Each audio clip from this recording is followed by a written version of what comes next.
দায়িত্ববান responsible political দল হিসেবে সংগঠন হিসেবে আমরা আহ্বান জানাবো let us time be called of.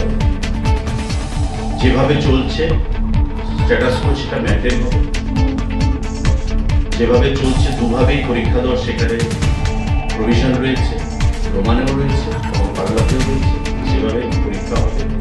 এবং সরকারের পক্ষ থেকে যে বন্ধকে উইথড্র করুন, প্রত্যাহার করুন, কারণ ইতিমধ্যে সকাল থেকে ট্রেন বন্ধ রয়েছে বিভিন্ন জায়গায়। শহরে তার প্রভাব না থাকলেও গ্রামে গঞ্জে সাধারণ খেটে খাওয়া মানুষের সেখানে অসুবিধার মধ্যে পড়তে হচ্ছে।